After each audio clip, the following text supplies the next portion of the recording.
Mind Gap Podcast.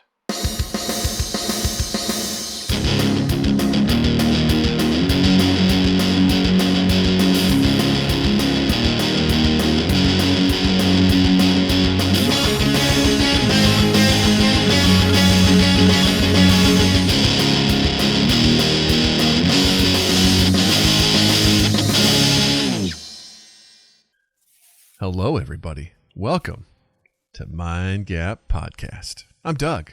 I'm Justin. And boy, we're real glad you're here. Are you a little chilly? Is it raining outside? Yeah. Do you want to come inside? Get a little warm by the fire? Why don't you cozy up under that blanket? Yeah. Dry off. Take off your jacket, you know? Yeah. We'll rub your hair a little bit with a nice soft towel. Get you a nice little mug of hot apple cider. How about you slip out of those wet clothes and into a dry martini? Yeah. And then we've got a hot tub over here. Yeah. Yeah. And we're live streaming. Do you want to join us for the hot tub stream?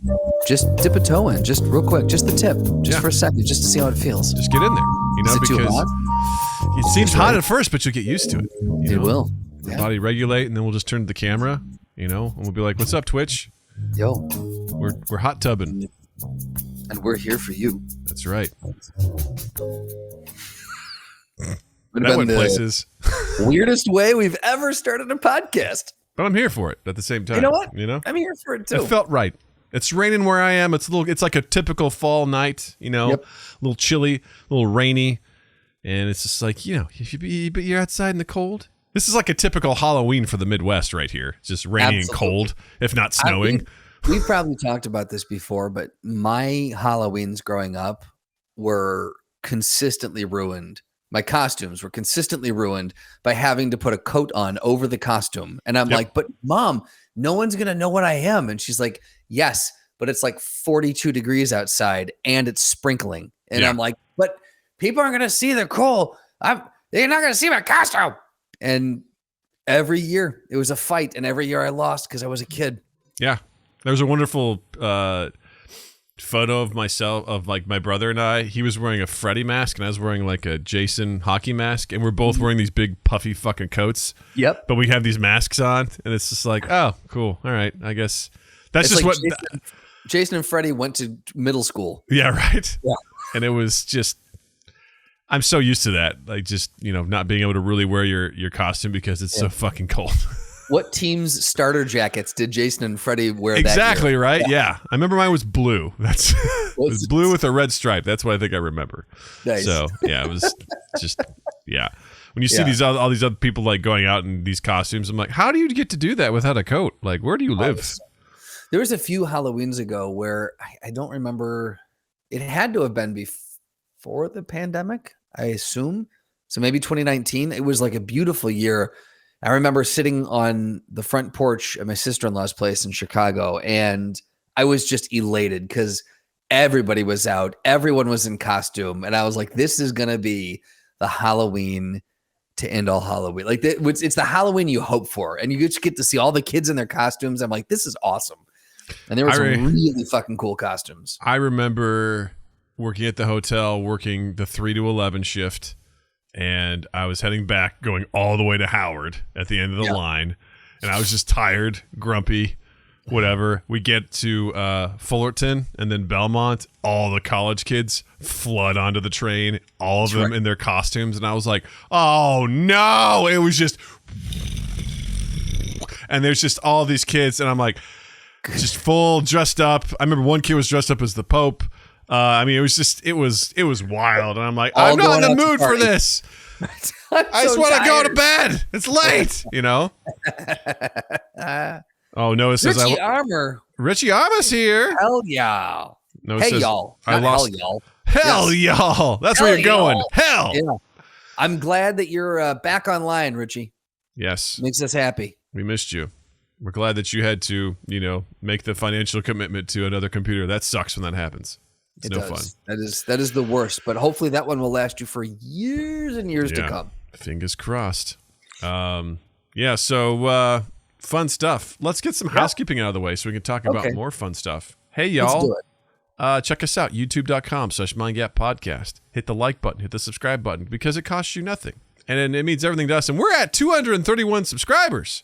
Come on now. Marching up those charts. Marching up those subscriber charts. It's great. It's awesome. We've seen a lot of movement. So thank you if you have subscribed. We appreciate you. Thank you to everyone that has liked. Thank you to the people that comment on our stuff. It means the world to us. Engagement helps our stuff get pushed along. So thank you. If you want to check us out live, Tuesdays, 7 p.m. Central, which is when we live stream the podcast. You can be like the cool people like Zinni, like Noah, like Richie. You can chat with us live. We love it. I also host a video game live stream on Saturdays at 8 p.m. Central. Fair warning, there will be no video game stream this Saturday, October the 15th. I will be out of town. So, unfortunately, you should go check out Noah's stream. He'll be streaming Overwatch 2. So, go to @NoahReno on YouTube. Check out his Overwatch stream. We had so much fun last Saturday playing Overwatch 2. We had a 12-person game. Never been done before, getting that many people together for a game on MindGap. It's incredible that you guys pulled that off. And it was so much fun. We just did custom games, and we just had a real good time. It was super laid back. I felt no pressure. I got my ass whooped, and it was wonderful. I had so much fun. And I just got to say, Noah and the Water Cooler Gang, y'all are good at that game. And respect, okay? I like to think I'm pretty good at Left 4 Dead 2. That's my game. Overwatch is your game. I concede, okay? But thank you. I enjoyed playing with you all. You all are very great. You're good sports, and I appreciate you. And Noah, I appreciate the teabag. That was very fun. Noah basically wiped out our whole team on a round, and then he teabagged me, and it was a wonderful moment. Hopefully you'll be seeing that moment very soon as a clip. So check out our YouTube page for that. If you want to see more of us, or if you want to support us, check out our patreon.com/MindGapPodcast. Check out our merch, redbubble.com. Type in MindGap Podcast there. Pick yourself up something nice. If you want to join in, if you want to be like, hey man, I want to play Overwatch 2 with y'all, check out our Discord server. Link is in the description down below. Join us. Join us for our video games. We not only on Saturdays, people will get some squads together during the week, and we hang out and we chat. We talk about different memes and all sorts of stuff. It's really, really fun. So go do that. Check that stuff out. And that's all for housekeeping right now. Justin, you got anything going on? Huh? Anything you want to tell people about? I would love to tell people about this little crowdfunding campaign we got for Love and Improv. It's our feature film that we're doing. And we are in the last, at the tail end of 9 days left. So by tomorrow morning, we'll be at 8 days left in the campaign. And we had a pretty good day today as far as fundraising went. But we still need, after all the dust settles, we're still going to need about $4,000 to hit our Greenlight Go payout. It's not the full amount that we're asking for, but we need 80% to get to our Greenlight payout. And we'll need about $4,000 in the next 8 days. So if you can, go to loveandimprovfilm.com and click on the Seed and Spark logo. That'll take you to our crowdfunding campaign. We've got a whole bunch of really cool incentives. In fact, I'm going to go in there right now, and I'm going to just talk about a few of them. So let's see here. One of them gets you a shout out on our social medias and all the love from everybody that's part of this. For $25, you're going to get your picture on a movie poster. $75, you're going to get to choose a prop that will appear in the film, and you're going to be invited to our exclusive online backers only screening. You're going to get to see it before anyone else. Backers only screening. If you do $100, you can be a VIP at a live improv show that we're doing with the cast, which will also be filmed and used in the movie. So you'll probably be an extra. $250, you're going to be a featured extra. That means you get to come to set, and you will be like, people are going to be able to see your face on the screen. And then we've got a $500 tier, a $1,000 tier. And you know what? If you want to do more than that, you can. You can do anything you want. So from $1 up to $1 billion, whatever you want, whatever you can afford, we would appreciate it. We just need 4,000 more, though, to get us to that payout. So some really cool incentives. Go to loveandimprovfilm.com. Click on the Seed and Spark logo. You can see the ones I listed and the other ones that I didn't talk about. And it would mean a lot to us. We so far through the Mind Gap community have raised just over $325, I think. Thank you, Mind Gap community. Well, yes, there's a caveat to that, but yes, through the community, we've raised over $325. In the time frame that we've had Adam's challenge going on, we have raised $265. So that means Adam is going to take 2, and I bet you we can get him to do 3 shots of some like scorpion Tabasco sauce nonsense on next week's episode. So be sure to tune in live and watch Adam Smeestad come back on and just absolutely punish his insides. It's going to be marvelous. Let's punish his butt, ladies and gentlemen. Yes, right? Punish his butt. Doug his butt. Doug just posted the link to the Season Spark campaign in the chat for this episode as well, so you can find it there. Yes. So thank you, everyone who has donated thus far. And thank you in advance to those who have not, but who are thinking about it. I know you want to. Yeah, seriously, thank you for all the support. You all are great. We appreciate you. I say that like I'm running this. I'm not. I'm supporting it. Support this. Yeah. Support this project. It's great. There you go. I believe in it. Thank you. Justin. Ooh. Yeah. How was your week, Pud? How was your week? I almost called you pal or bud. I was like, Pud. You called me a Pud. I did. I called you a Pud. Oh. See, pal and bud. You, that's a term of endearment. Right? It's like me teabagging you. It's like, oh, that's from Doug. It's totally cool. Bingo. That's it. Yes. My week was good. We drove back to Chicago over the weekend, and we went to our cousin's 40th birthday / quinceanera. She's Cuban. She never got a quinceanera. It's like that math doesn't add up. When she was younger, something happened and it either got canceled or delayed or I don't know what happened, but she never got one. So her husband, which is Beth's blood cousin, she married into the family. I'm sorry, blood cousin just sounds like like that? Like something from D&D. It's like, there goes the blood cousin. I've been watching way too much Game of Thrones and Lord of the Rings. Like that kind of Seamus' blood cousin has entered the tavern or whatever, you know. I don't know. I also don't know why that was important to denote, but it's just it's a detail that builds out the world that I'm telling you about. It's like when my dad, God bless him, would describe his track kids. He'd be like, I got this girl. She's really fast. She's black. And I'm like, okay. I mean, great. I mean, he didn't mean anything by it, but for him, he's like, he has to be like, she's a black girl. I'm like, okay, thanks, Dad. Like I can picture her now. Thank you. Right. Like that doesn't add anything to the story, but I appreciate. Anyways, so he threw her. Beth's cousin threw her this amazing 40th birthday / quinceanera. It was a wonderful time. We got to go back there and have a party. So it was the first quinceanera I ever attended. So it was a nice. Wonderful little treat to see how it's all celebrated. That's awesome. Yeah, it's very cool. So a traditional quinceanera. Way to go. What's it? I said traditional quinceanera. Very cool. A traditional. Well, I guess what is 40? What would you deem it? You know what? It's too much. I can't even do it right now. Yeah, I don't know. It's a 40th birthday quinceanera. That's what it was. That's it. There you go. Yeah. I had a pretty good week. I had a pretty busy weekend with Nat. We went to a pumpkin patch with a friend of mine from college. I love it. Which was great. It was like a little mini amusement park and had all sorts of cool stuff. So it was great to see him and his family, which was really fun. And then I smoked some cheddar cheese, Justin. You smoked some cheddar cheese. That's right. Tell me more about this. Hold on. Can I guess? Mm-hmm. You had a block of cheddar cheese. Mm-hmm. You scored it.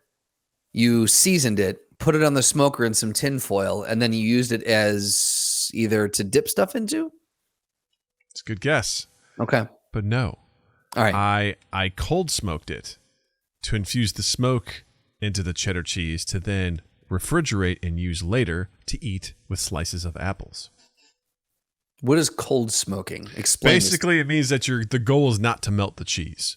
Okay. The goal is to infuse smoke into the cheese. Okay. So that you can, because you've ever had smoked Gouda. Yeah, absolutely. Yeah, exactly. Stuff like that. That was the goal to essentially do that. And it was very interesting. I had to essentially put it on a very low temperature, at least the lowest that my smoker would go. And I had to above a tray of ice to keep it cold. Oh wow! So that, and so I had to keep swapping out the ice. So I did like every 40, like I did like 2 rounds of 40 minutes, and then I would go in, I'd flip it over, I would put ice under it, and like, you know, so that way it didn't get too melted. It's still, if you look at it, you're like, this doesn't look the most appetizing, but you cut it and you eat it, and you're like, this tastes really good. But here's the trick. All right, you got to let it sit in the fridge for 2 days. Otherwise, the smoke flavor is really awful on the outside. Really? As they described it, it tastes acrid. And I don't know exactly what that is, but I feel like I taste it because I tried it. I was like, I'm going to try it after day 1. I'm like, yeah, that doesn't taste the best. Like, yeah, it's a very powerful I don't know what taste. acrid means, but I know I tasted it. But I know what it tastes like. And it was because I was at, we did 4th of July fireworks in October because, you know, of everything that happened with the shooting in 4th of July. And someone brought smoked cheddar apples and crackers, and I fucking devoured it, and I was like, oh my god, this is so good. Then like a light bulb went off. I'm like, wait, can I smoke cheese? Like, maybe. So I looked up a recipe, and I'm like, doesn't seem too hard, let's go give it a try. And I went to Costco, got a big old fucking block of cheese, threw it on there, and I've been eating it every day. So well, I'm glad it's not going to waste. I'm glad that the acrid taste, the Akron, Ohio taste, has this. I also feel like that is what Akron would taste like too. Acrid. If you just licked Akron. Yeah. Yeah. I'm glad that it has dissipated a little bit. It has turned out to be a good experience for you.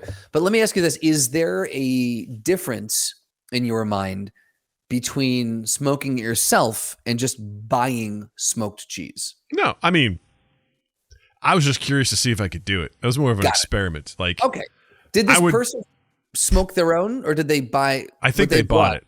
Okay, and I was just curious. I was like, can I like where your head's at. Yeah, because also I don't know necessarily where to get smoked cheese. I mean, I'm sure it wouldn't be too hard to find. Not at all. So, I've accidentally bought it before, so it's not. You're like, this isn't what I wanted. I'm like, what is this? No, because it wasn't that difficult to do. And again, I was sitting there wondering. I'm like, you know, if for some reason I was going to go to a party or something, and I was like, I brought my own smoked cheese, and you know, I don't know, it's kind of fun, you know. You can also, I'm assuming, you know, smoking your own cheese gives you the option because you can buy a myriad of different wood chips, and so you can infuse whatever style of smoke you want, right? Exactly. So going to the store and buying it, you might only have one type of smoked cheese, whereas with yourself, you can do, you know, a cherry infused, a maple infused, applewood, all that, so pecan, like, and I'm guessing too, you know, you're thinking for the holidays, pecan, I bet would be a wonderful little thing to add to a charcuterie board. I gotta say, man, pecan smoked stuff is amazing. Like, I didn't really know what it was going to taste like, but I got some pecan smoked bacon. And holy shit, is that good? Like, as far as I'm concerned, that is top level bacon right there. Pecan smoked bacon. It is. I will need to try that because I don't know that I've ever specifically had pecan smoked. I thought it was going to have like a sweeter, like, sort of flavor to it. It is not. It is very, I don't know. The only way I could really describe it is, you've been to Disney World. You know, sort of like the fake smoke they put in, like when you're going through a ride, it's supposed to be like fire. Yes. Like it's got that, but it's better and it tastes amazing. Like, so it tastes really like good. You're eating a better Disney World. Exactly. Yeah. So Akron, Ohio tastes like what is it? Acrid. Acrid. Yeah. So Akron, Ohio tastes like acrid, and Disney World tastes like smoked pecans. There you go.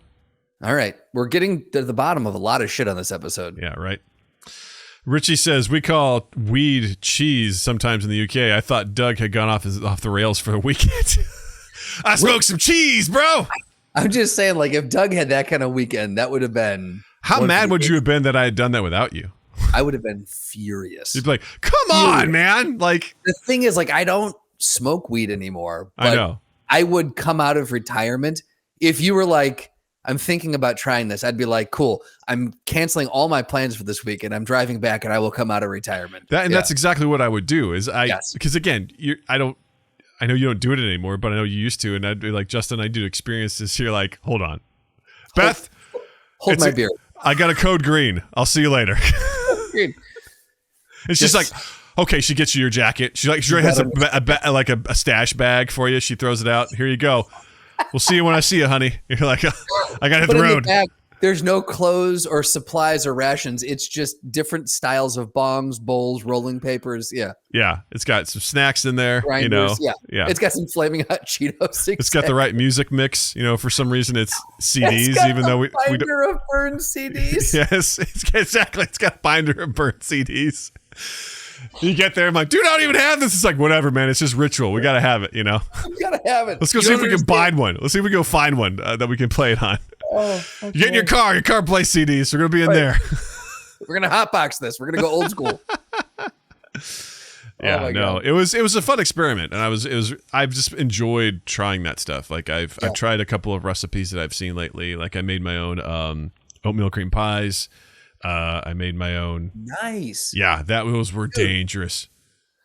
I mean, you remember killing a box of those at assignment desk, right? Yeah. I've got video of you smacking the side of the desk and screaming. Don't know why I was doing that. With the empty oatmeal cream pie box and screaming. I'm going to assume because they were out. I guess. Yeah. I mean, I don't know.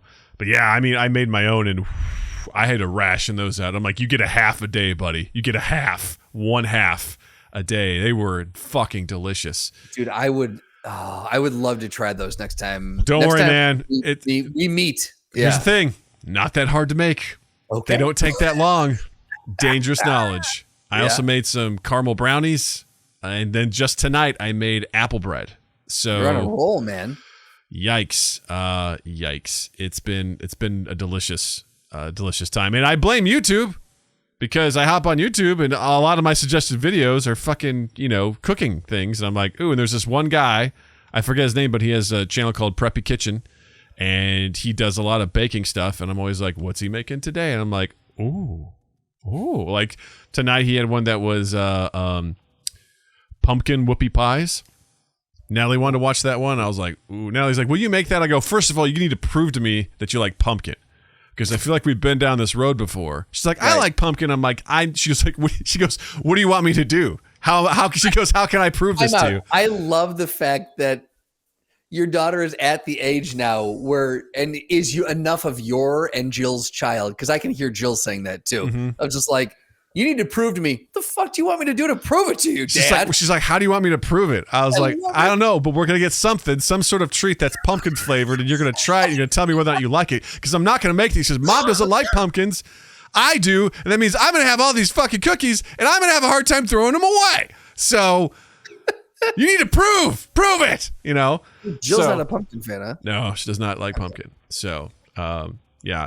Speaking of Natalie, we had this wonderful improv game that we made up that now she wants to play all the time, and I've had to explain to her twice. I'm like, listen, that was a one and done. All right, I'm glad you had fun doing it, but we're just not going to do that anymore. It was just something really silly. Like we were just like, kind of like snuggling on the couch, and then we started like wrestling or whatever. And I go, something I used to say to her, I go, you're going to sleep outside. She goes, you're going to sleep outside. I'm like, you're going to sleep in the fire pit. And she goes, oh yeah? Well, you're going to sleep in the dungeon. I was like, oh, the dungeon? What did I deserve to go in the dungeon? She goes, you know what you did. I go, what did I do? She goes, you know what you did. I go, no, I don't. She goes, you stole the candy. And I go, you don't have any proof. And she goes, I have photos right here. I go, give me those photos. And so it was me like grabbing them, pretending to eat them, and then she would take them away. Then I grabbed them, then she would do that and try to take them away. And then I held them up high, and she goes, magic wand. And she like pulls it to her. And I was like, what the? And then at one point I put them in my mouth. I go, mm-mm. She goes, reverse time. And I was like, and then like pulled it back out. And we were just like, dude, she's fucking on fire. It's just like, disappear. And it's like, poof, it's gone. I'm like, where'd they go? Wow, man. Yeah, we were having a really good time. It was really fun. And now she's like, Dad, can we play proof? And I was like, calls it proof. I was like, Natalie, it's not the same to do that again. It's just not. It's not. She's like, I've got the proof. And she like holds it in front of me. I'm like, all right, you keep it. I don't want it. Like, I feel bad. I go, we'll make up another game. It'll happen organically and it'll be really fun. Well, it's so funny because as kids, like you don't understand that there are some things that are fleeting and there are some things that are repeatable. And like to have such a fun time with that and be like, oh, we're doing this again. I'm holding on to this. Yeah, she doesn't understand. She definitely has a bad habit of like running things into the ground. She's really bad with jokes.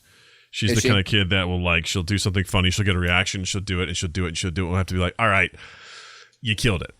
Yeah. You gotta learn. It's hard. It's one of the toughest lessons to learn is to say it and then walk away and be like, it is. Drop the mic and peace out. Trust that you'll come up with something better down the road. Yeah. And you'll get them again. Yeah. Leave them wanting more and walk away. Yeah. So don't be like dad and force the sound bites because, you gotta wait for the right time. We all know how that goes. Yeah. But I was just really impressed. Like in the moment, she's like, reverse time. I'm like, okay, and I totally just play along with it. I'm like, this is fantastic. That's incredible. First off, like the fact that she was able to do reverse time, disappear, like magic wand, magic wand. That's incredible. I love it. And that's it. I'm trying to teach her too, because I always play along with her. I yes and her. She doesn't always do that for me. Right. I always got to be like, this is a two-way street here, girl. Like if she'll be like freeze and I'll freeze and I'll be like electricity and she just keeps running. I'm like, hey, electricity! I'm electrocuting you. Come on, like you got to play along. And she's like, and then she just keeps going. I'm like, no, it's just as fun to be on the receiving end of this stuff as the one who's delivering it. It's like it's great if you play along. It's super fun. Yeah, and that's a tough lesson to teach though. Like because I was thinking like, how did we learn that in improv? Because it is not like now that I'm like thinking of it from a analytical standpoint, it's not an easy concept to teach. Yes, and well, it made sense to me because I realized I just did it all the time. Like it kind of comes natural to me. Yeah, it's funny because talking about like just playing with the kids and stuff. My friend and his family, he has a son and a daughter, and we, at this pumpkin patch, there was like, train rides, hay rides. There were like slides. There were tilt-a-whirls. There was like petting zoo. You could ride ponies. You could do all this sort of stuff. He sent me a text afterwards. He's like, man, that was so much fun. He goes, I asked my son what his favorite part was. And his favorite part was a game that we all made up called Steal Doug's Hat.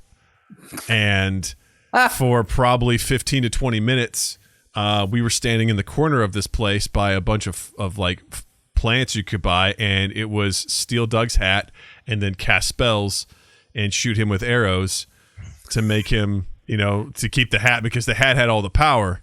And and that was the thing. And I laughed in the middle of it. I go, you realize that we've paid how much to get in here to do all this stuff, and this is what we're having the most fun doing right now. This is the most occupied they've been all day. Right. And even his youngest, which is like done this in someone's backyard. Right. Yeah. And his youngest, which is his daughter, is like 3, and she's kind of temperamental. She doesn't necessarily like a lot of people, or she can kind of flip back and forth. She was getting in on it. And she was like casting free spells on me and making me do stuff. And of course, I was just like really like leaning in hard, to it. So which was making her happy. And, it's just one of those things where I'm like, that's where I'm at my best is at parties. If there's like Natalie and her friends, I'm going to go fucking play with them. I'd rather play with them than hang out with the adults most of the time. I'm like, I'm good. Bye. I'm going to go, where are the kids? I want to go play. Yeah. No, that makes all the sense in the world, which is why you were so good at improv. Like that's why you continued on, why you were on multiple teams, is because you just have that knack for playing, Yeah. It's like, I like supporting. I like doing that stuff. That's kind of just in my wheelhouse. Yeah. So, I enjoy doing it, which is fun. And I think more than anything, you got to think about the safety of your kids, Justin. Especially in this time, around Halloween time. In this day and age, it's a spooky season out there. It is. #spooky season, man. And there's some spooky shows out there. There are. I mean, the new Hellraiser is on Hulu, Yeah. Werewolf by Night. Werewolves by Night. There's a new one on Netflix, which is supposed to be terrifying. Shudder's got a bunch of really sick, twisted stuff. I'm assuming those are what you're talking about. No, those are good guesses. Yeah. But what I'm talking about is Hocus Pocus 2.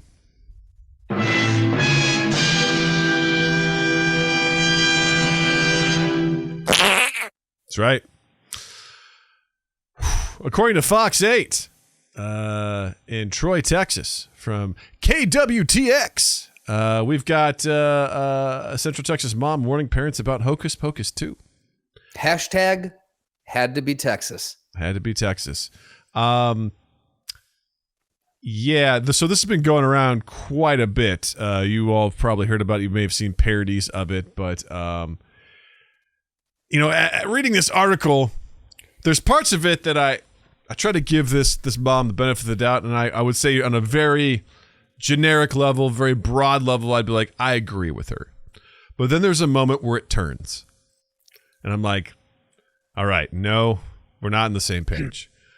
But it starts with her, basically saying, don't watch Hocus Pocus 2, because well, this is tough. How the article starts, it's like a worst case scenario is you unleash hell on your kids and in your home. That's a bit dramatic. There you go. The whole movie is based on witches harvesting children for blood sacrifices, and I'm like, did you see the first one? Right. Because that's what they were doing in the first one. Did you have a problem with the first one? Just based on how old she looks, she's not too far off from our age group, so she had to have grown up with that first one. I guess. She's like, do not watch this film. Everyone thinks it's fake and innocent, but they could be casting any type of spell that they want to. Anything could be coming through that TV screen into your home. On that last bit, I could be like, yeah, you should be cognizant of what your kids are watching. You want to be aware, right? That's a good thing. The literal text of it, I'm like, just take it easy. Take it easy. I love the Troy mother of 3 is a person of faith who says she believes in protecting her family, and she felt compelled to warn others about the media they could be allowing their children to consume. Again, I agree with that, right? You should be aware of what your kids are watching. I see too many kids that will get like a tablet in front of them and they're just on YouTube watching whatever the fuck they want. I'm like, yo, no. Or I see kids on TikTok and I'm like, hey, no, that's not cool. So like to that extent, I get it. I'm on board with that. She says, I love everything to do with house and home. I love creating a safe environment for my family and friends to come into. I believe everything starts here. It all starts at home. I agree with that too. I believe that your home should be a safe place. It should be a getaway from all the troubles of your world. There's nothing worse than having to deal with like work or school, be stressed, and then come home and be stressed. That's not great. So I'm with you there, Mrs. Gooch. That's her name, Gooch. And then she says she believes there's a spiritual war, which I'm like, okay, this is where I start backing off a little bit. She says, we have not participated in Halloween in about 4 or 5 years. Sounds like people of faith. That's how I lost my faith in Christianity is in 2nd grade. I told that story. My 2nd grade teacher says we don't celebrate Halloween here because it's not a Christian holiday. And I'm like, fuck off. I don't believe in this anymore. But then she goes, we haven't participated in Halloween in about 4 or 5 years. It's just now how we live our lives. It grieves me, the thought of exposing our kids to darkness. And to that I say, get over it. You live in Texas. Get over it. Okay? Right. There's darkness around us. I'm not saying just, hey, do you want to watch Faces of Death, children? But I'm saying you need your job is to prepare them. You need to prepare them for the real world. And you do that in small steps. One of my favorite moments, because Natalie's just so fucking curious all the time. And one day she was looking at like some Play Money and it was like a picture of Abraham Lincoln. She's like, who's that guy? I'm like, oh, he was a president a long time ago. She's like, well, tell me about him. I'm like, well, I gave her a very abridged version. I'm like, well, he was a president. He's most known for, working to free slaves. What are slaves? That's a fun conversation to have with a 5 or 6 year old. I explained to her like, what it is, why it's bad. And I go, and, some people didn't agree with him. And actually this, president was actually assassinated. I go, do you know what that means? She's like, no. I was like, he was killed. He basically was at a theater. Guy walked up behind him, shot him in the head with a gun. And I guess the other day at the neighbor's house with the kids, for some reason, Jill just overheard being like, yeah, he got shot in the head. And like, Jill's like, wait, what are you talking about? She's like, Abraham Lincoln, he got killed. And I was like, and she goes, where did you hear about that? And I was like, that was me. Be careful what you teach your kids of history, because they may innocently want to impart knowledge unto their friends, but in doing so may, make a few gaffes along the way. I believe I've told a story about that in the past as well. Yeah. Where I attempt to do the same thing. So I respect Natalie's desire to pass along knowledge about history and things of that nature. Yeah. I mean, there's a kid in her daycare when it came to Martin Luther King, day. Some kid in her class was like, "Yeah, he was murdered." And I was like, "That kid's woke as fuck. Hell yeah, that kid knows what's going on." This kid knows his history. That's right. Also, good. I love the fact that you didn't shy away from the harder part of the conversation, talking about slavery and like the assassin, like taking some bigger concepts and being like, "Cool, we're going to introduce you again in a very condensed, easy to digest version now. You're going to have a bite of this, and then later on we'll get the full meal, and we're going to work you into it." But like, I think it's important to start kids again early and honestly about certain things. And if your religion doesn't agree with the movie Hocus Pocus, that's fine. But instead of waging, and I know in this article it's like, I don't want to wage a war, but when you post something like that, I feel like you are drawing a line in the sand. Teach it in your home. Tell your kids whatever you want to tell them about the movie. I would say, is there a need to evangelize it rather on social media? I feel like when you go to that length, you're asking for some attention there. Yeah, because the way I look at this too is, this is the time. I don't want to. I'll lie to Natalie about Santa Claus. I'll lie to her about the Tooth Fairy, about the Easter Bunny. What do you mean? Sorry, Justin. Ladies and gentlemen. Don't do it, Doug. This is a Mind Gap exclusive. Justin, Santa ain't real. Don't you do it, Doug. Don't do it, Doug. Don't do it. He's dead. He got shot in the head because of elven labor laws. Oh, not Santa. No. Unions. Yeah. No, yeah. I for me, I looked at it as like, this is my responsibility to take these moments, because I don't want Natalie living in some fantasy fucking land where slavery isn't what our country was founded on, because it was. And I don't want her believing that Columbus was a cool dude, because he wasn't. I want her to know that indigenous people lived on this continent before Europeans got here. I want her to know that racism still exists, and I will find ways to have those conversations with her where I don't feel like I'm indoctrinating her, but I'm also just being like, look, some people suck. Like, the world sucks. And just the other day at dinner, she's like, "Dad, can we talk again about slavery?" I'm like, "Yeah, what do you want to know?" Like, I'm just very, straightforward. I'm like, yeah. She's like, "Why is it bad?" I'm like, "Well, think about it. Think about if you were forced to do, like, you basically, someone's like, I own you, and you have to do what I say, or I'm going to hurt you." I go, "Does that sound good?" She's like, "No." I go, "Now imagine just because it was the way you looked. How that, just." Right. I need her to understand that. It's my responsibility as a parent to expose my kid, hopefully in the healthy doses of the real world and the darkness that does exist in that world. I don't want to ruin her innocence, but at the same time, I'm like, look, kid, you got to learn about this. We live in a very white suburb, and I'm grateful that there's a few kids of color in her school and things like that. There's a kid with disabilities in her class, which I think is great. She's exposed to that. She's learning about that sort of stuff. And it's my job as a parent to basically be like, hey, there's some real shit in the world. There's a reason why you're doing active shooter drills in your school. It's not all sunshine and rainbows out there. No, yeah. I had to have a talk with her yesterday. She wanted to, draw with chalk on her front, in our driveway. I go, "Listen, Mom and I are going to do stuff in the house." I go, "But you got to know, if someone comes by or tries to talk to you, you don't know them, or pulls up and tries to get you to go in the car." I was like, "Don't do it." I go, "They may try to take you." She's like, "Why?" I go, "Some people are just bad like that." She kind of got really sad and gave me a hug, and I go, "Yeah, look, I don't like it either." I go, "But this is how the world works.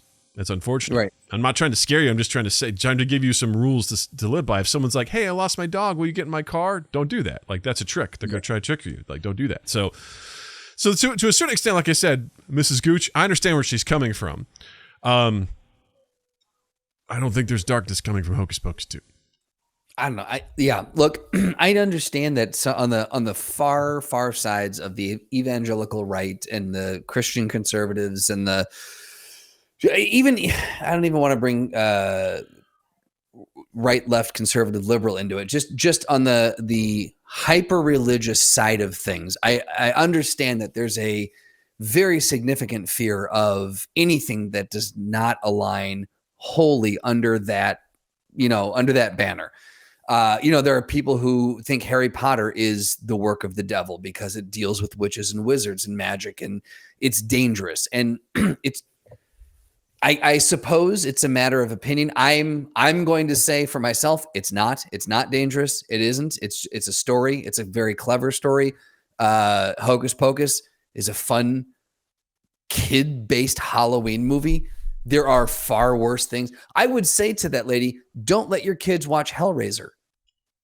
Probably not what you want to expose them to. Hocus Pocus, I don't know that it's going to have the same effect. Well, I look at it as like, listen, if you don't want your kids to watch it, don't fucking let them watch it. That's totally fine. I think kids at different times, like whatever, every kid's different. Some kids can handle things. Natalie loves fucking Jurassic Park, man. She loves that series. It's beyond her normal age range of what she should enjoy, but she really likes it. I'm like, all right, cool. There's other things that fucking scare the shit out of her. And I'm like, cool, that's not for you. And there's some movies I can't wait to watch. This past Friday, Jill went to a book club with some other local moms. And so it was just Natalie and I was like, she's like, what movie should we watch? And I was like, Jill was nearby. I go, hey, Jill, what do you think about if we watch Gremlins? And she goes, dear God, don't do that. Do not do that. I was like, yeah, you're probably right. But part of me's like, I don't know. Gizmo's pretty cute, Yeah. But I was like, yeah, that'll probably won't work. So we watched Men in Black, which that kind of freaked her out a little bit from time to time. Sure. So, but it's just like some kids can watch different things at different times. Some kids will be able to handle that stuff at different times. So on one hand, I do agree with Mrs. Gooch here. Like, yes, be cautious. Like the underlying fundamental root of what she's saying. Yeah. Is be cautious and yeah. Yeah. The specifics are where I start kind of going like, look, if you don't want to celebrate Halloween, I get it. Like, I don't like decorating either. You buy candy and kids just steal the candy and they steal your Mickey Mouse bowl that your kid really liked, even though they could have just taken the candy and you wouldn't have cared. But they took the bowl too, and they didn't keep it. They probably just chucked it somewhere. And your kid for weeks afterward was like, why did they take the bowl? That's my favorite bowl. I'd be like, some people suck. Again, just teaching them about the darkness. I get it. Halloween can suck sometimes, okay? All right? But, when, she's also makes a point here that sometimes people don't realize what's happening. It just smells of some conspiracy theory bullshit, The other thing that it comes off as is it comes off as a savior complex. And I know 100%. At the end of the article, she says something to the effect of, I'm not looking to change how I can't remember what the quote is. It's near the end of the article. Do you see it there? Oh, well, this is the one that bothered me. She goes, oh, please. If you don't agree with me, that's fine. You need to go and follow your own heart and your own conviction. But for a Christian, we are held at a higher standard. Which to that I would say, have you met most of the Christians? Because I don't think that's true. You may believe that, but that's not what most people don't practice what they preach. No. Their higher standard is actually pretty low. Right. I would also say, what a way to make yourself someone who's supposed to be practicing being humble and humility and, what a way to just come off holier than that. You can do whatever you want, but we are better, so we need to be better. Go do your own thing. It's your life. As a Christian, we're held to a higher standard than you. Right. Fuck yourself. Yeah. I would also, so at the end of the article, somewhere in there, she says something about I'm not trying to change Hollywood, but if it affects just one person, I'm I'm good with that, or I've made a difference or whatever. Yeah. And I'm like, look, it comes off so to me, I know she's saying she's not trying to preach, but it comes off so unbelievably fucking preachy of like, just you have to be aware. You have to know what, like, if you don't want to celebrate it, that's fine. But, and this is where I'm of two minds, and I want to get your take on this, because the purpose of social media is for people to have a platform to basically just dump their thoughts. At the same time, I'm like, don't fucking there's no need. If you don't want to celebrate it, that's fine. If you don't want to watch it, that's fine. There's no need to take to social media and preach this to other people. Like, keep it in your house or take it to prayer group and talk about it there. But when you post it online, you absolutely are trying to, you say you're not trying to wage a war, make a difference, or change Hollywood. You are. Like, that this is the kind of shit that's going to go viral. This is the kind of shit that easily could get picked up. So don't sit there and pretend like I'm just trying to help one little old person. Like, no, you're not. You are pushing your perspective on a lot of people with the intent to do so. You know what I mean? Like, I don't know. But at the same time, I'm like, well, that's what social media is for. So I'm split on that. What do you think? Where are you on that? I don't know. Social media in general makes social media or don't. People feel like we're just now ingrained in the idea that we all get to share opinions all the time. People still struggle with the idea that there's consequences that come with those opinions. And I don't think there's going to be any consequence. Like, no, this isn't a hot take. Like, no. I'm just saying. That was just like a side note. A side note of like people are like, I can say whatever I want, and they seem to forget that there's also consequences for saying whatever you want. So people just feel the need to constantly just say whatever they think all the time, and so this doesn't surprise me that this is the thing. Right. I think it's kind of absurd that it has gotten this much attention. I'm kind of disappointed that this became a topic for a week. And that we're covering it. Yeah. So we're playing into the game itself, but I mean, it is entertaining in a lot of ways to break this down. So I just I don't know. I think people latch onto this. It's easy to latch onto this because it seems crazy. It's divisive purposefully. Yeah. It's a perfect viral idea that here's this children's movie and this lady's like, it's darkness. It leads to darkness. And people are like, that shit's crazy. Then other people are like, well, our faith, I believe in it. And I believe in you, lady. Right. I believe in you, Gooch. It's just one of those things where it's just the perfect, it's the perfect fodder for getting attention and stuff like that. And it's like, it's unfortunate. And I don't know, I'm the same way. I'm like, listen, I don't give a shit. I've had political people, people coming by my front door being like, hey, will you support this person? I'm like, yeah, I plan on voting for him. And like, will you put a sign in your yard? I go, no. I don't need anybody to know who I'm voting for. I don't need them to know who I'm supporting. I don't care. That's not for me. That's for you. And I'm giving you my vote. That's enough. Like, I don't need the world to know. I just I don't feel compelled. God damn it, this dog. What do you Honestly, want? Though, as we're talking about, the dog is so dark that with no light back there in the shed, it just looks like your door flies open. Yeah, it's ghost. It's spooky season. I close my door. It is. It makes it really. It's hope you're ready. Perfectly on brand for what we're talking about. Hope you're ready for the end of the show. Oh boy. Yeah. She's looking at me like, did I do good? I'm like, I don't know. Kind of. You're in the way now. I can't center myself because your tail's in the way. This is where I will be for the remainder of the show, apparently.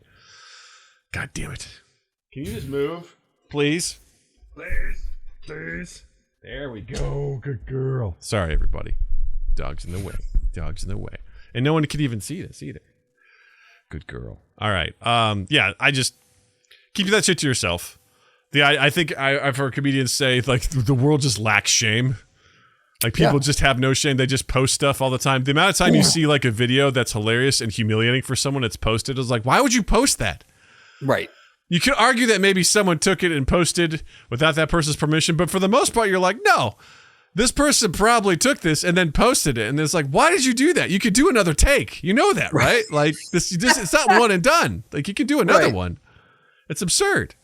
Every time I post a video, if it's a talking to camera style video on any of my social medias, what you're seeing is more than likely take 10. Or they're spliced together. Or they're spliced together, right? Yeah. Yeah. It's absurd. And speaking of absurd and Texas, other stuff coming out of Texas. Hashtag had to be Texas. Yeah. This comes from Kron. Man sues Texas Pete after learning hot sauce is not actually made in Texas. Full disclosure, I didn't realize Texas Pete was even a goddamn hot sauce until I saw this article. When you sent this to me to be like, hey, check this out for a topic, I was like, I don't know who's who Texas Pete is, but he's got a lawsuit on his hands. Yeah. So this is absurd. This is insane. This is just crazy. The long and short of it is a California man is suing North Carolina-based T.W. Garner Food Company over its branding of Texas Pete original hot sauce, alleging the product misleads customers into believing it is a product of the Lone Star State. So this guy bought a $3 bottle of hot sauce called Texas Pete, and then was absolutely just destroyed emotionally and financially when he found out that this is actually not from Texas. Because apparently he needs something that originates from Texas to season his food. I don't know. But well, he said himself, hold on, I gotta find it. I had it. With a name like Texas Pete, one would think the famed hot sauce is manufactured somewhere in the Lone Star State. And he... I can't find it. Article's too long. Basically, he was like, I thought I was getting true, authentic Texas hot sauce. And my question is there a specific flavor that is Texas hot sauce? Yeah. Because I feel like most hot sauce is all the same. That's what, for me, I'm like, okay. The complaint also alleges that the ingredients of the Louisiana-style hot sauce come from sources outside of Texas. It's like Louisiana-style hot sauce. Yeah. Not in from North Texas, Carolina. Made in North Carolina. Yeah. And not only that, on the company's website, they give the story of how they named it. I'm sure if you just turn the ball around, you would see where it was made. But in the complaint, they say, had he known the hot sauce wasn't made in Texas, he wouldn't have bought it. By representing that its Texas Pete brand hot sauce products are Texas products when they are not, the company has cheated its way to a market-leading position in the $3 billion hot sauce industry at the expense of law-abiding competitors and consumers nationwide who desire authentic Texas hot sauce and reasonably, but incorrectly, believe that it is what they are getting when they purchase Texas Pete. That's what I was looking for. Real quick, on the back, I'm looking at a label. On the back, it says T.W. Garner Food Company, Winston-Salem, North Carolina, 27105, product of the USA. So it clearly states where this company is based out of. Yeah. So this guy wants to force Texas Pete to change its name and brand and to pay up to the tune of, what did you say, Justin? $5 million? Some sources are reporting over $5 million. And supposedly this is going to be class action. So if you feel like you were wronged on this, you could get $3. Oh my God. Again, I think we talked about this when we were in our production meeting. I wish that I had nothing else going on and that I could focus. So I wish I had so much time on my hands that a lawsuit against a hot sauce company was the thing. That was the hill I was going to die on. Like, yeah, what an easy life this guy leads. Just the time this guy has on his hands, to be like, this is it. He's like, he turns to his partner. They throw him the bag, the prepackaged bag of lawsuit bag. He's like, it's time. We're going. It's code red. We're suing the hot sauce. We're going after Texas fucking Pete, Also, the dude lives in Los Angeles. Yeah. What connection do you have? And also, how long has he been buying this? How did he? I have so many follow-up questions. How did he find out that he had been bamboozled by Texas Pete hot sauce? And honestly, was it so bad that he's like, oh, this food is awful? Right. I'm sure it's about the principle. Sure. But I even said, I feel like the principle is flimsy, you know? If he bought it a few times, if he bought it and ate it, was it like, wait a second, this isn't Texas hot sauce? Or did he eat it multiple times, then find out and go, what? I would ask, did you enjoy it all the other times you ate it? Then what's the problem? I love it. Had he known the hot sauce wasn't made in Texas, he wouldn't have bought it. Really? That is a deciding factor. This is the most American thing ever. This is such an American thing. Like, this is the sense of entitlement to this, and the idea that somehow they were bamboozled over fucking a $3 bottle of hot sauce. You know, like this is what someone's gonna have time. This guy has the time and money to go about this and figure this shit out. Like, I can't imagine being the judge that has to sit through this and just be like, God, what? Over hot sauce? Really? This is what we're doing? This makes the McDonald's lawsuit about like the hot coffee. You remember that? I do. And that one is often misunderstood. The woman actually was very much in the right, because that coffee was insanely hot, hotter than it should have been. There's an amazing documentary that covers that stuff. She got third-degree burns on her thighs from how hot the coffee was. There was regular reports of they were not maintaining the coffee makers to the right standard, and they were way too hot. It's unfortunate. People are like, yeah, coffee burned them. And it's like, it got totally misconstrued, but actually it was a legit lawsuit. It was totally legit.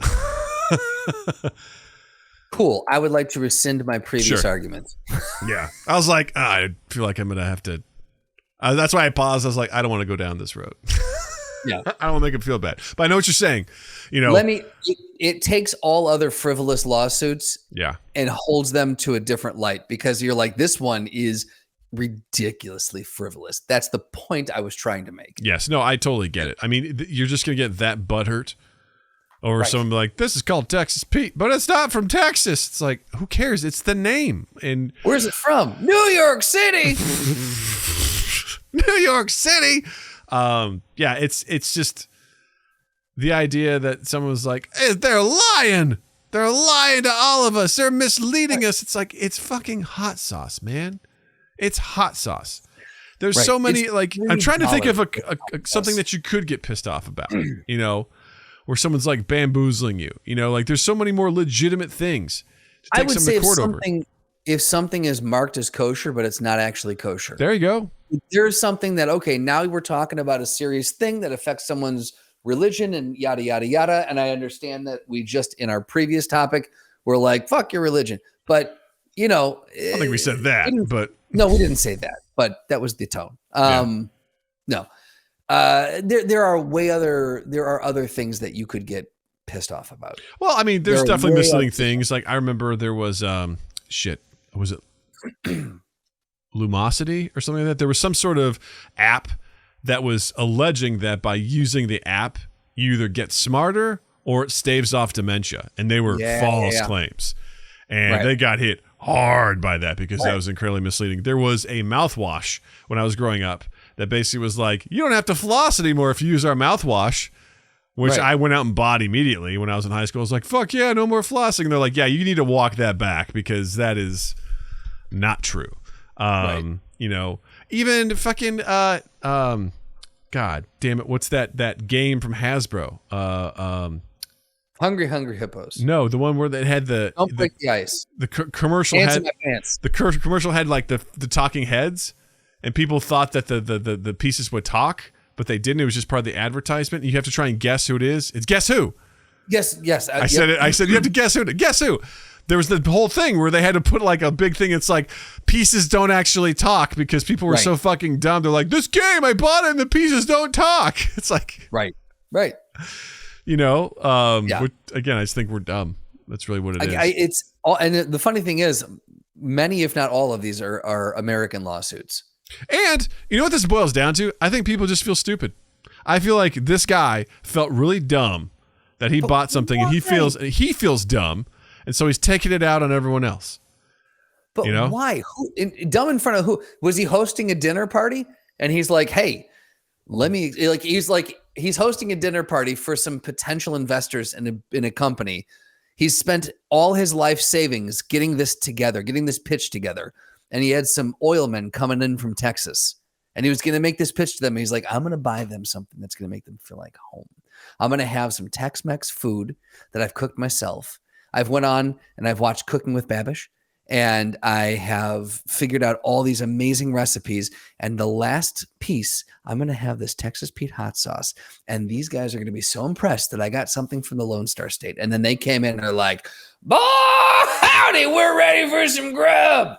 Where's the food? And they sat down at the table and they went, what the fuck is this, Texas Pete? This ain't made in Texas. It's from New York City. New York City.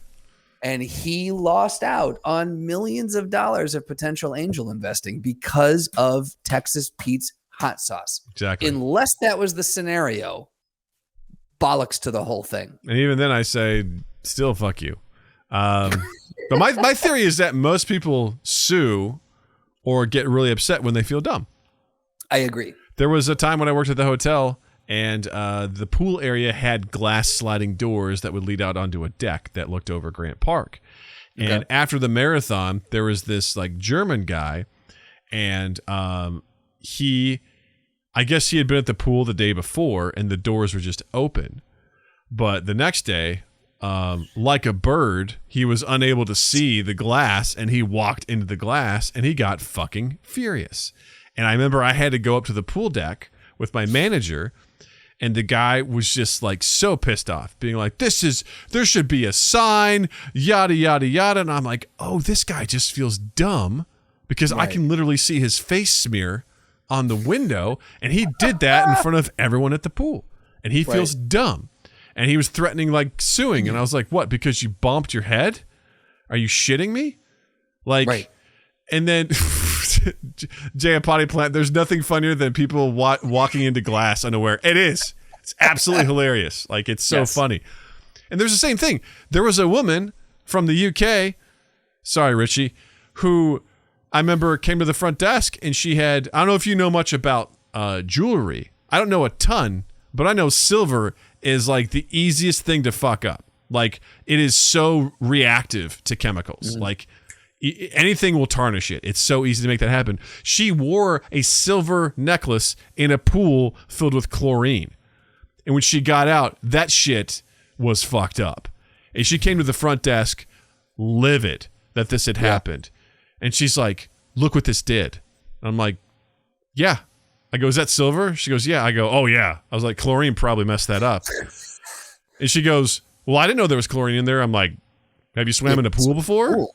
Right. She's like, I swim in this all the time, and this never happens. I'm like, I hate to break this to you, but you're probably swimming in a lot of piss. Like, a lot. Like, I'm sure there's plenty up there, but the chlorine at least kills most of it. Yeah. She's like, well, I swim in lakes. I'm like, lakes don't have chlorine. Like, she was just relentless. Yeah. And this is when working in customer service sucks, because ultimately, I don't know, one of the managers was like, let's go to Ace Hardware, see if we can get like some sort of tarnish removing kit or whatever, we'll pay for that. And the lady's like, you're going to buy me new jewelry? And I was like, fuck you. We're not going to buy you new jewelry. She felt dumb.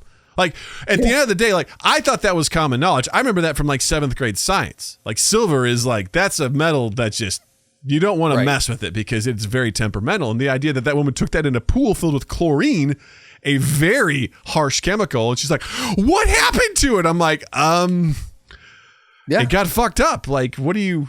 and the idea that she gets compensation for it, again, that's the kind of stuff that never sits with me because we're reinforcing the behavior. And it's like, listen, I've fucked up stuff all the time. And when I do, I always like, my bad. Like, I'm never going to be like, will you pay for this? I'm like, the audacity to be like, I made a mistake.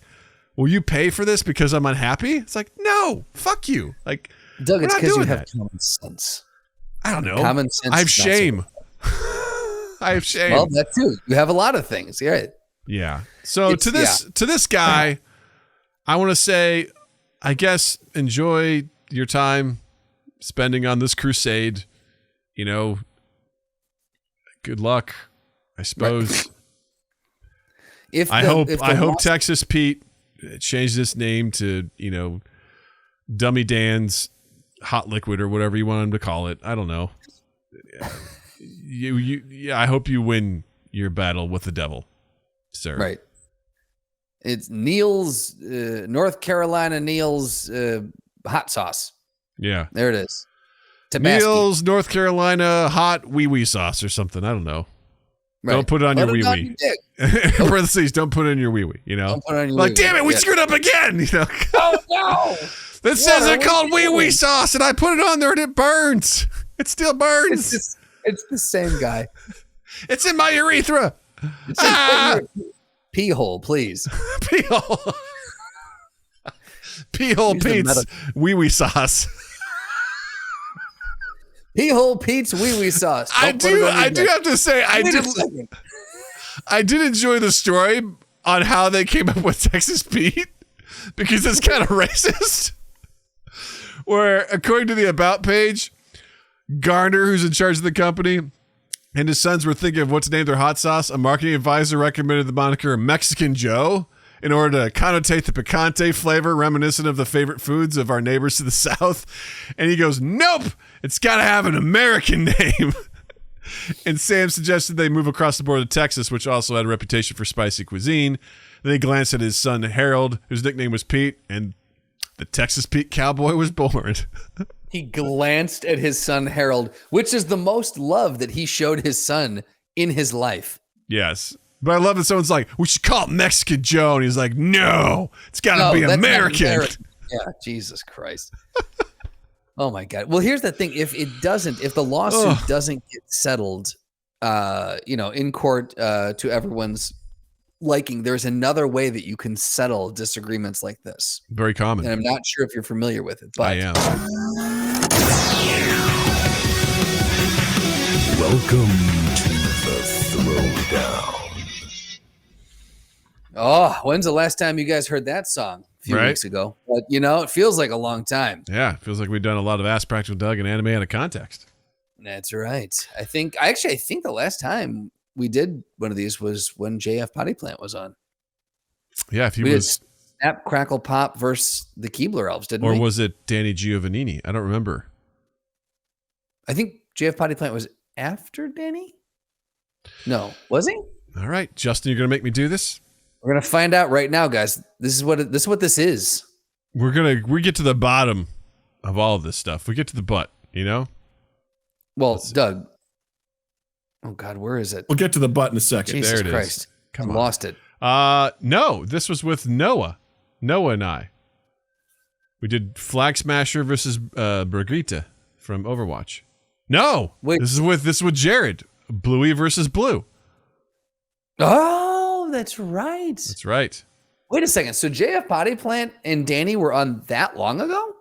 Already? Yeah. Jesus. Dear God, yeah. I hate how time works in this podcast. Right? Because I'm like, oh, that wasn't that long ago. I'm like, oh my God. It was only like 3 weeks ago. Yeah. And how long was it? Jesus. Danny Giovannini was 13 weeks ago. And JF Potty Plant was 15 weeks ago. Stop. I'm sorry, 16 weeks ago. Oh my God. Are you fucking kidding me? Nope. So like early July? June 24th. Oh my God, late June. Are you that? Because it's been a while. Time is stupid. Yeah. You are either, if you're watching the live stream right now, or if you're listening to the podcast, you are watching or listening to two adult brains being fried. That is insane to me. Because I look at the numbers, I'm like, oh, that wasn't long ago. I'm like, oh wait, that's weeks. Yeah, it's been a while. Right. Oh my God. Good Lord. Yeah. Like I had to go to the next page. What's that? Where'd you go to look that up? On YouTube? Yeah. Okay. Because I used to go to the website, and that's how I used to reference all my shit. And I'm like, I don't know where I would go now if I had to reference it. Yeah, it's anyway, we've got a throwdown Oh, nope. Hold on. Welcome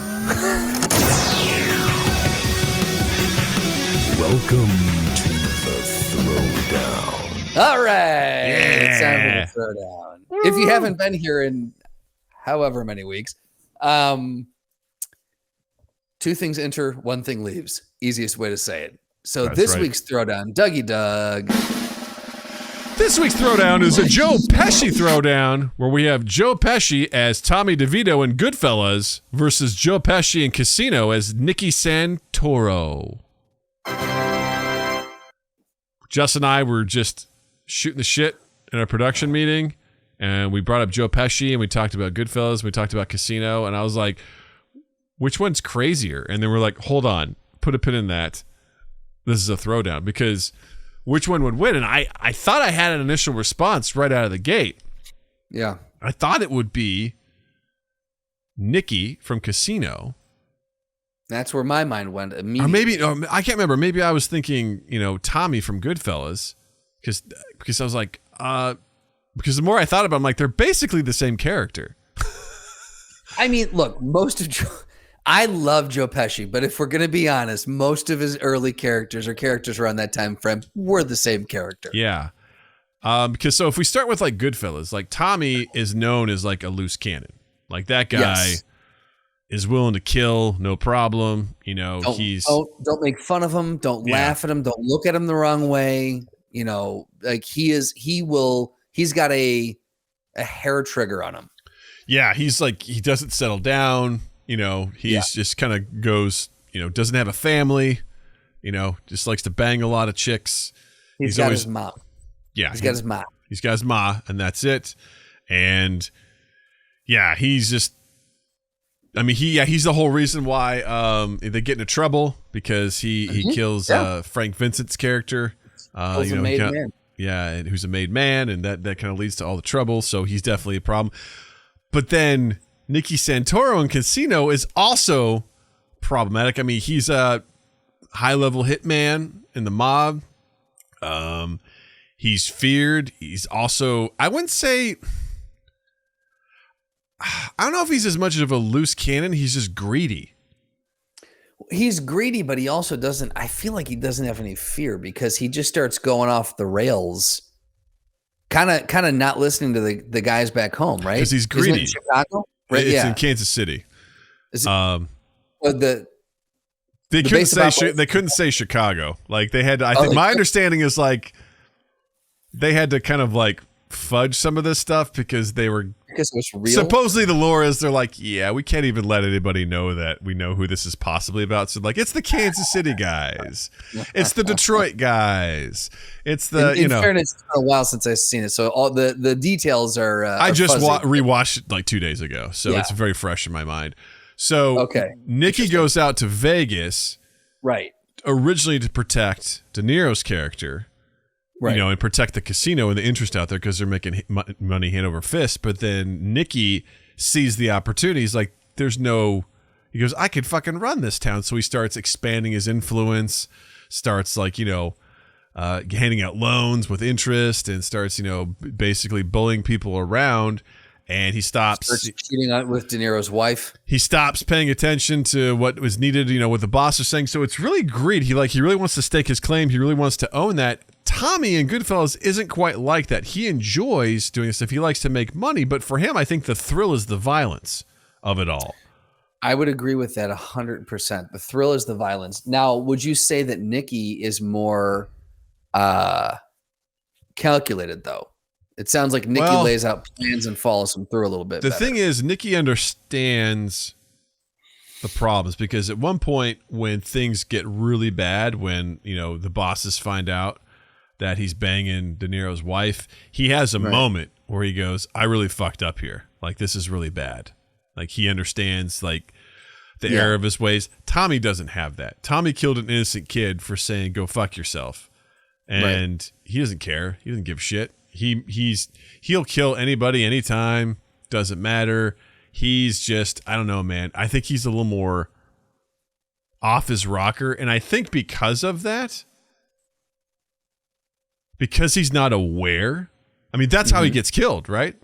I mean, He's so blinded by the what he's being given. Like, I'm gonna go get made. His mom's proud of him, and he can't fathom that he has done anything wrong that would ever have any sort of consequences. Absolutely not. And while he's, he can be tricky in a way of like how he does it, he's also pretty brazen at the same time. Yeah. Now, Nicky is also pretty brazen the way he and his crew act. I mean, they shoot up cops at one point in time. They're pretty brutal in the way they do it. But I feel like, it's tough. It's so tough. The thing is, like, just the in that scene in Casino where De Niro is out in the desert and he meets and Pesci meets him out there. The voiceover and the demeanor, De Niro there's fear in it, in the character. Like what do I want to call him? Says, what's his character's name? What's that now? What's his character's name? De Niro's character. I think it's Sam. I think you're right. I want to call them by their names, Nicky and not De Niro. De Niro. I feel like it's Sam, right? I believe it's Sam. Casino. It is Sam Ace Rustine. That's right. Yeah. All right. So when Sam meets Nicky out in the desert, like he says in the voiceover something to the effect of, you don't know when Nicky asks you out to, you don't know if you're coming back, right? And there's a legitimate like concern of like, I've got to have a stiff upper lip. So he carries a very large stick, right? Like he's not someone to be trifled with. Mm-hmm. Yeah, because I think the dialogue goes, 99 out of 100 times, I'm out here with Nick. I'm not worried. He goes, this time I gave myself 50-50 odds. Like, yeah, exactly. Yeah. He's like, especially they talk about digging holes in the desert and stuff like that, So I think this is really close. I think the ferocity is pretty much on par with both of them, like with what they're willing to do. Right. Also, like Nicky was really big into stealing shit. That was what his guys did, is they would go and steal. High rollers would roll into town. They'd go steal their shit and things like that. They weren't above killing, that's for sure. But I don't know. I feel like it's going to come down to Tommy is a loose cannon, and I think he's easily baited. Okay. I think Nicky also has some trouble with some of his emotions, but I don't think it's as bad as Tommy. Tommy just seems unhinged. And Tommy seems, because again, we also see Nicky, Ace gets, he asks this guy, hey, is this your pen? The guy starts talking shit to him, and then Nicky grabs the pen, starts stabbing the guy. Like, basically, like the guy's barely breathing. He's like, he's like, you hear that, Frank? You hear a little girl? Where's the tough guy that was just here a minute ago, like bossing my friend around? He kicks him. There's a guy stabbing with a fucking fountain pen. So pretty brutal, both of them. I feel like, I don't know. I feel like Nicky has more control, which is saying a lot. But I don't know if that's helpful or not.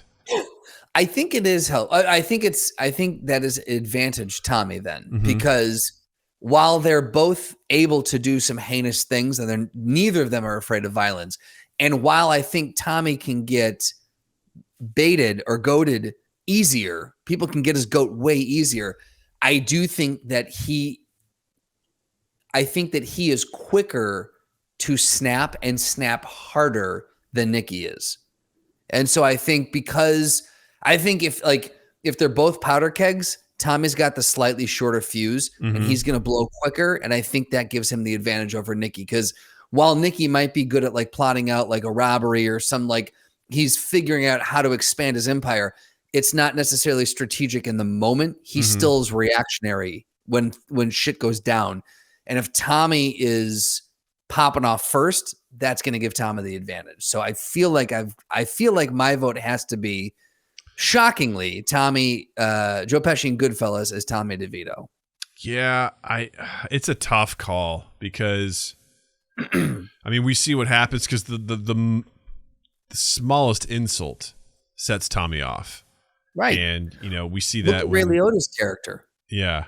Right. When he's laughing at him and he just like the color drains out of his face when he's like, what, am I funny to you? And he's like, no, Tommy, that's not what I meant. Like, he is terrified that there was a slight misunderstanding. Yeah. That speaks volumes. Well, no, you see later in the movie, again, we referenced, the Frank Vincent moment where Frank Vincent is breaking his balls and he flies off the handle and he's like, keep him here. And he's like, we're going to fucking kill this guy. Like, it's